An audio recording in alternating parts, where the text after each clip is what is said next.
खुलुमबाय बे समाव बडोलेण्ड इंखं टेलिभिजननि स्टुडिअ आं मिथिका नार्जारी दिनै मोनाबिलिनि गाहाय रादाबफ्राव दङ। डिजिपि जिपि सिंखौ आलफानि जोबथा हुमखि। एमपि कुइन अजा आरो एमएलए अतुल बराया गोमानानै दङ। गुवाहाटीनि लामा गोमानायनि पस्टार। आसाम सोरखारनि मोनफ्रोमबो बिफाननि गोनांथि नङि पस्टफोरखौ दानसिगोन। सावस्रि बिफाननि मावफारिया नवजित भुयाया घुस लानानै हमजादों। भारतनि सासे आइजोआ फिसायखौ गारनानै पाकिस्तानी गोसो थोनायजों खारलांदों। भाइस चेन्सेलर प्रफेसर लाइस्राम लादु सिंहआ गावनि मावख'आव जिरायफैफिनबाय। राज्य सभानि एमपि सन्जय सिंहआ दैज्लांनि जथुमनिफ्राय सासपेन्ड खालामजाबाय। दानिया फैदोनि आबुं रादाबाव।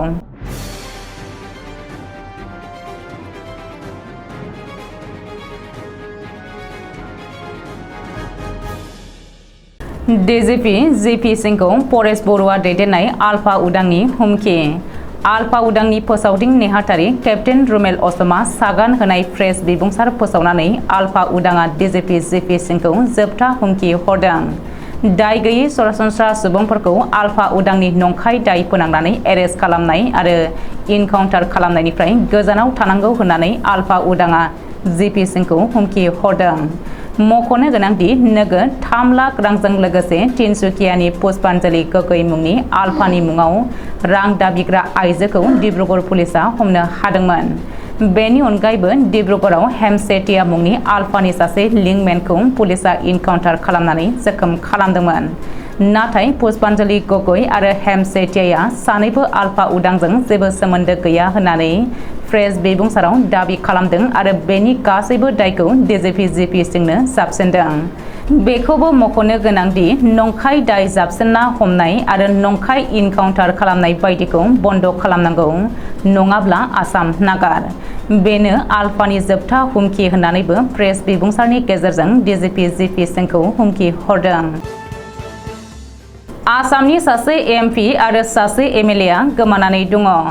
गुवाहाटी नोगोरमानिफ्राय गोमानानै दङ खुंथाय गोहोआव थानाय बिजेपिनि सासे एमपि आरो सासे एमएलए। जाउनाव बै सानै एमपि आरो एमएलएखौ नागिरनानै गुवाहाटी नोगोरमानि लामा पस्टार लागायनो गोनां जादों। मख'नो गोनांदि गुवाहाटीनि एमपि कुइन अजा आरो दिसपुर बियाबनि एमएलए अतुल बराया गोमानानै दं होननानै गुवाहाटी नोगोरमानि लामा सामायाव पस्टार लागायनाय नुनो मोन्दों। नाथाय बे पस्टाराव एमपि आरो एमएलएनि मुंखौ मख'दोंब्लाबो बबे दोलोनि बेखौ मख'नाय जायाखै। अब्लाबो बयबो मिथिखायो बिसोर सानैबो खुंथाय गोहोआव थानाय बिजेपिनि होननानै। रिपर्ट बायदिब्ला गुवाहाटी नोगोरमानि सिसुबारिनि गाहाय लामाया बोसोरै बोसोर दै सिङावनो गोदोनानै थायो। जाख्रिसे अखा हाबानो लामानि थासारिया गाज्रि जायो। बेनिखायनो बे लामाखौ फाहामनानै होनो थाखाय रायजोफोरा एमपि कुइन अजा आरो एमएलए अतुल बरानो गोबां खेब आर'जलाइ होबाय, नाथाय दिनैसिमबो जानानै फैयाखै। जाउनाव खुद्रिनाय रायजोफ्रा एमपि कुइन अजा आरो एमएलए अतुल बराया गोमानानै दं होननानै पस्टार लागायनो गोनां जादों। ओरैहाय रायजोफोरनि बे खुद्रिनाय आरो धर्नाखौ बिसायख'थिनि फोसावदिंनाय होननानैसो बुंदों कुइन अजाया। बबेखानि पिडब्लिउडि बिफाननि सिङाव थानाय लामाया गुवाहाटीनि एमपिनि नङा। बेनि अनगायैबो सासे एमपिया गावनि बियाबनि मोनफ्रोमबो जायगायाव थांनानै नायगिदिंहैनायनि सम दिहुननो हाथावना नङा होननानैबो कुइन अजाया दाबि खालामदों। 1 लाख थिसनथाइ होनो खोथा होनाय आसाम सोरखारा थाखानाय पस्टफोरखौ दाननो सिगांदों। थाखानाय माखासे पस्टफोरखौ दाननो आसाम सोरखारनि थांखि। अफिसखौ गाहामै मावफुंनायनि उनावनो गोनांथि नङि थाखानाय पस्टफोरनि 50% दाननाय जागोन। मख'नो गोनांदि आसाम सोरखारनि माखासे लांदां जानानै थानाय आरो गोनांथि नङि पस्टफोरखौ दानसिगोन। गासैबो बिफानावनो लांदां जानानै थानाय आरो गोनांथि नङि पस्टफोरखौ दाननानै होनो रायजो सोरखारा थांखि लानाया थांनाय 20 जुलाइखालि जनता भवननि पार्सनेल बिफाना होनाय मेम'रेन्डामनि जोहै सोराङाव फैदों। मिथिनो हानाय बायदिब्ला गोनांथि नङै मासिफोरखौ दाननो थाखाय गासैबो बिफाननिसिम सोरखारा नटिस दैथायहरदों।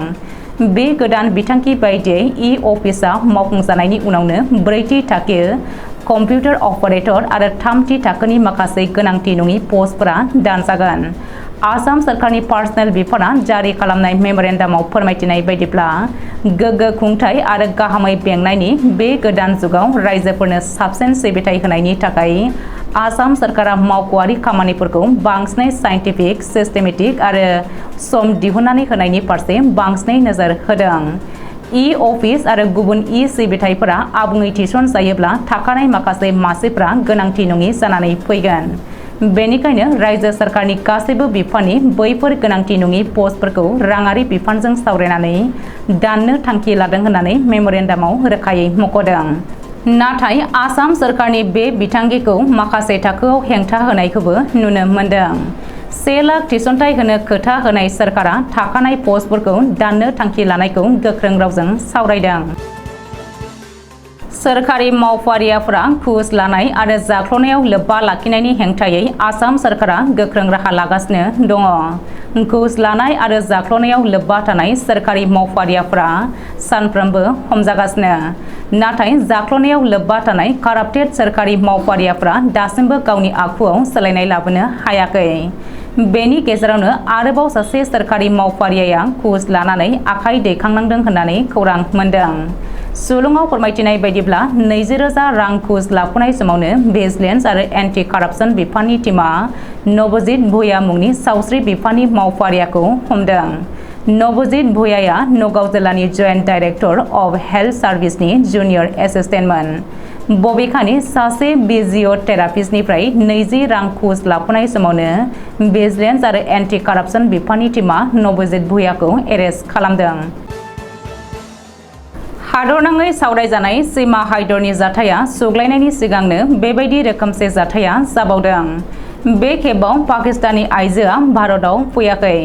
भारतनि सासे आइजोआसो गावनि फिसायखौ गारनानै पाकिस्तानी गोसो थोनाय हौवाजों खारलांदों। राजस्थानाव जादों बे जाथाया। मिथिनो हानाय बायदिब्ला राजस्थाननि आलावारनि थागिबि 34 बोसोर बैसोनि अनजु मुंनि आइजोआ जयपुराव थांनो होनानै फिसायखौ थगायनानै पाकिस्तानाव सौहैबाय। अनजुआ फेसबुकनि जोहै गोसो थोलायनाय अनजालुखौ लोगो हमनो पाकिस्तानाव थांदों। रिपर्ट बायदिब्ला जयपुराव थांनो होननानै फिसायनो खिन्थालांनाय अनजुआ पाकिस्तानी खाइबार पाखुरकाननि नासरुल्लानि न'आवसो दंहैयो। सीमा हाइदरा नेपालनि लामाजों आयेन बेरेखायै भारतआव हाबफैनायनि उनावनो अनजुआबो बाखा सीमाजों पाकिस्तानाव हाबफैदों। बबेखानि पाकिस्तान पुलिसआ अनजुखौ एरेस्ट खालामदोंमोनब्लाबो गासैबो गोनां जानाय फोरमानलाइफोर थानायनि थाखाय हगारफिनो होननानैबो सुलुङाव फोरमायदों। बेनि सिगांबो अनजुआ गोबां खेब पाकिस्तानाव थांखांबायमोन। रिपर्ट बायदिब्ला पाकिस्ताननि नासरुल्लाजों अनजुआ माखासे दान सिगांनिफ्रायनो अनलाइनाव रायज्लायोमोन। गोबां जेंना जेंगोनानि थाखाय बयजोंबो सावरायजानाय बड'लेण्ड मुलुगसोलोंसालिनि भाइस चेन्सेलर प्रफेसर लाइस्राम लादु सिंहआ समबारखालि गावनि मावख'आव जिरायफैफिनबाय। मख'नो गोनांदि थांनाय सप्तासे सिगांनिफ्रायनो प्रफेसर लाइस्राम लादु सिंहआ गावनि मावनांगौ हाबाखौ नागारनानै खारखोमानानै दङमोन। मख'नो गोनांदि थांनाय बृहस्पतिबारखालि भाइस चेन्सेलर प्रफेसर लाइस्राम लादु सिंहआ गावनि मावनांगौ हाबाखौ नागारनानै खारखोमानानै थानायखौ सोंखारिनानै दुलाराय बर' फरायसा आफादा प्रटेस्ट धरना होदोंमोन आरो लोगोसेनो भाइस चेन्सेलरनि मावख'खौबो गुबुन गंसे गोदान थाला लागायनानै सिल खालामदोंमोन। लोगोसेनो जोंनो प्रफेसर लाइस्राम लादु सिंह बायदि सासे क्रिमिनेलखौ नाङा आरो गोदान भाइस चेन्सेलर बड'लेण्ड मुलुगसोलोंसालियाव दैथाय हरनांगौ एबा थिसनथाय होनांगौ होननानै दाबि दैखांदोंमोन। बेनि अनगायैबो उननि समाव प्रफेसर लाइस्राम लादु सिंहनि हेंथायै दुलाराय बर' फरायसा आफादा सुबुं हानजा सुरनायजों लोगोसेनो धरना होदोंमोन। नाथाय दा बड'लेण्ड मुलुगसोलोंसालिनि भिसि प्रफेसर लाइस्राम लादु सिंहनि बेरेखायै सोर मा राहा लायो बेखौसो नोजोर होनांसिगोन। दिल्ली आम आदमी पार्टीनिफ्राय रायजो सभानि सोद्रोमा महरै दैथाय हरजानाय सन्जय सिंहखौ लेङाइ हादरगिरि पि.के. टनकारा सासपेन्ड खालामबाय। दैज्लांनि गासै जथुमाव थानो मोननाय नंलिया सन्जय सिंहआ।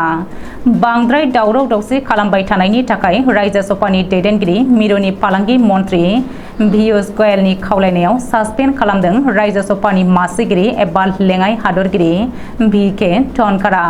मख'नो गोनांदि थांनाय सप्तायावनो सन्जय सिंहखौ रायजो सभानि मासिगिरिया रिप्रेमेन्ड होखादोंमोन। बे बिथिङाव रायजो सभानि आम आदमि सोद्रोमा राघव चड्डाया जोबोरैनो दुखु मोननाय फोरमायनानै बेखौ जोबोद खाफाल गाज्रि होननानै फोरमायदों आरो बे बिथोनखौ बोखारनानै लाफिननो खावलायदों। सन्जय सिंहखौ रायजो सभानि दैज्लांनि जथुमनिफ्राय सासपेन्ड खालामखांनायनि उनाव हेंथा दोलोआ बांद्राय दावराव खालामबाय थानायखौ नोजोर होनानै रायजो सभानि मासिगिरि बि के टनकारा समबारखालि बेलासिनि 2 रिंगासिम जथुमखौ दोनथ'यो। दिनै मोनाबिलिनि रादाबा एसेनोसै। गोजोन्थों।